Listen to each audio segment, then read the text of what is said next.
Қайырлы күн барлықтарыңызға, құрметті көрермендер. Бүгін сіздермен өте дәмді, жылдам жасалатын кабачкиден тіске басар дайындап көрсетемін. Видеоның соңына дейін асықпай қараңыздар. Ең алдымен тіске басарымызды дайындау үшін 2 дана кабачки керек болады.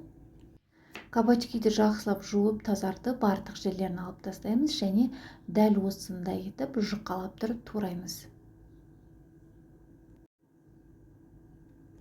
Біздің кабачкилеріміз дайын болды. Дәл осындай видеода көрсеткендей етіп қалыңдықта кесіп аласыздар. 1 дана жұмыртқаға азғантай тұз салып, жақсылап араластырамыз. Дәл осы жұмыртқаға кабачкиді 2 жағын малып батырып аламыз және панировочный сухариге 2 жағын аунатып аламыз. Қалған кабачкилерді де дәл солай жасаймыз. Бұл тіске басарымыз жылдам жасалады, ешқандай уақытты алмайды, ешқандай майға қуырмайсыздар.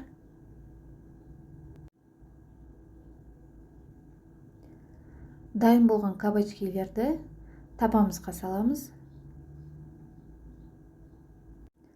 Міндетті түрде табаға пергамент қағазын төсеп, пергамент қағазды ешқандай майламаймыз.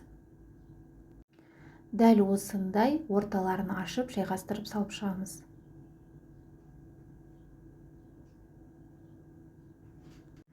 Қызып тұрған пеште 180 градуста 20-25 минут уақыт аралығында пісіреміз. Енді ортасына салатын соусын дайындаймыз. 2 ас қасық қаймаққа укроп, чеснок және аздап тұз салып, жақсылап араластырамыз. Осымен біздің соусымыз дайын. 25 минут уақыт өтті. Біздің кабачкилеріміз өте әдемі болып, қытырлақ болып, ешқандай жабыспай әдемі болып пісіп шықты.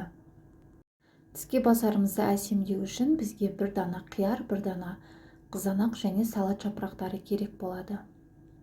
Қиярды және қызанақты дәл осындай ұзыншалап тураймыз. Пісіп шыққан кабачкилерімізді 5-10 минут суытып аламыз. Суыған кабачкиміздің арасына 1 ас қасық соусымызды жақсылап жағып шығамыз және салат жапырағын, қиярды, қызанақты қойып орап аламыз. Дәл солай қалған кабачкилерімізді ортасына соусын жағып, салмасын салып, орап алатын боламыз.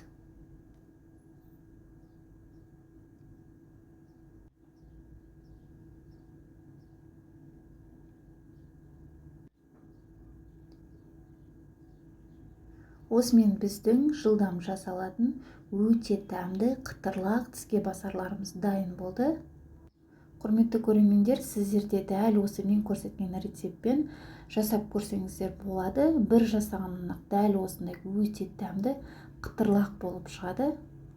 Дәл қазір кабачкидің сезонында отбасыларыңызға жиі жасап берсеңіздер болады. Бұл тіске басарларды қонақтарыңызға да қойсаңыздар болады, дастархандарыңызға ерекше әсемдік береді. Дәмі соғында ерекше дәмді болып шығады. Бір рет жасап көрсеңіздер, сіздердің ең сүйікті астарыңыздың бірі болады.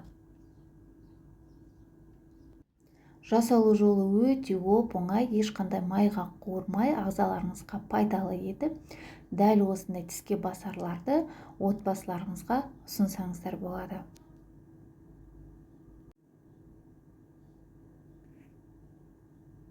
Кешкі асқа не дайындасам екен деп отырған болсаңыз, дәл осы рецепт сіз үшін дәл қазір ас бөлмеңізге барып, дәл осы рецепті отбасыңызға жасап берсеңіздер болады.